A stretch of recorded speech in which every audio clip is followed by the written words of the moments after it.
تو اس بارے میں حکم یہ ہے کہ اگر اس کا عذر جس وجہ سے آپ نے روزہ نہیں رکھا تھا وہ عذر ختم ہو گیا دن کے کسی بھی حصے میں، تو اسے اجازت ہے کہ وہ شام تک مغرب تک کھا پی سکتا ہے، کیونکہ اس پورے دن کا اس کو قضا کرنی پڑے گی۔ تو جب اسے پورے دن کی قضا کرنی ہے اور اس کا عذر صحیح ہے تو اس کی وجہ سے اگر عذر جاتا بھی رہا دن کے کسی سے بھی، جیسے آپ نے کسی کی جان بچانے کے لیے روزہ توڑا تھا، اس کی جان بچ گئی، اب تو پورا دن آپ کے سامنے ہے، تو اب کیا کریں؟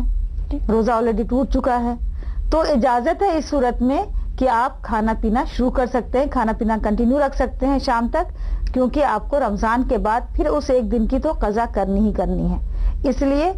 اکثر لوگ یہ سوچتے ہیں کہ اب تو میرا عذر ختم ہو گیا تو اب میں آدھے دن کا روزہ رکھ لوں، جیسے کہ ہم بچوں کو بچپن میں کہتے تھے کہ آدھے دن کے روزے رکھ لو پھر ہم سیدھ دیں گے تو پورا ہو جائے گا بہکانے کے لیے، کیونکہ چھوٹے چھوٹے، لیکن شریعت میں آدھے دن کا کوئی روزہ نہیں ہوتا ہے۔ یا تو روزہ آپ کا صبح سے سحری کے وقت کے ختم ہونے سے لے کر کے طلوع فجر سے لے کر کے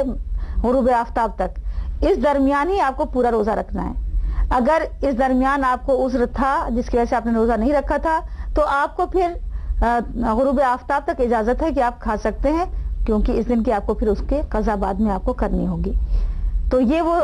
عذر ہیں، یہ وہ وجوہات ہیں جن کی بنا پہ شریعت نے اجازت دی ہے کہ ایک مسلمان روزہ توڑ سکتا ہے یا روزہ اگر وہ چاہے تو نہیں رکھ سکتا ہے۔ یہ تمام وجوہات ہیں۔ ہم نیت کرتے ہیں ہر روز روزے کی، اور ہر روز روزہ رکھنے کی نیت کے ساتھ کھولنے کی بھی نیت کرتے ہیں، کیا ایسا بھی ہوتا ہے کہ روزہ بہت سے لوگوں کے ذہن میں کہیں یہ بات نہ ہو کہ روزے کی نیت ایک بار میں ہی کر لی اور تمام روزے نکل گئے، تو کیا یہ صحیح ہے؟ رہی بات رمضان کے روزوں کی، کیونکہ ابھی ہم رمضان کا ہی ذکر کر رہے ہیں، تو رمضان کے روزے ایک بار نیت کر لینا کافی ہے، اس سے رمضان کے روزے ہو جائیں گے۔ اگر ہم نے مہینے کے شروع میں یہ نیت کر لی کہ ہم رمضان کے پورے روزے رکھیں گے تو ہماری وہ نیت کافی رہے گی رمضان کے تمام روزوں کے لیے۔ لیکن اگر کسی وجہ سے ہمارے روزوں کے درمیان ایک بریک آ گیا، جیسے کہ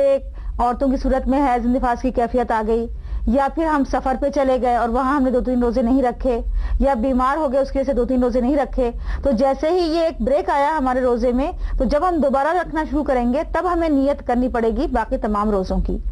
ہر دن فردن نیت کرنا ضروری نہیں ہے، لیکن اگر کوئی شخص ہر دن فردن نیت کرتا ہے، اس کے لیے نیت کے لیے ایک سکھایا بھی گیا ہے کہ وہ بصوم غد نویت من شہر رمضان،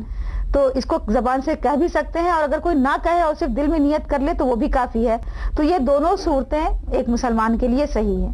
چاہے تو وہ پورے رمضان کی ایک ساتھ نیت کر لے اور اگر چاہے تو ہر دن کی الگ الگ نیت کرے۔ لیکن جب اس نے اگر ایک ساتھ کی نیت کی ہے اور اس کے بیچ میں کہیں بریک آ گیا ہے تو اسے اس بریک کے بعد جب دوبارہ سے روزہ رکھے گا تو اسے دوبارہ سے نیت کرنی پڑے گی۔ یہ رمضان میں نیت کا یہ حکم ہے۔ ہم آپ سے اسی طرح بات کرتے رہیں گے، لیکن ابھی وقت ہو چلا ہے ایک وقفے کا،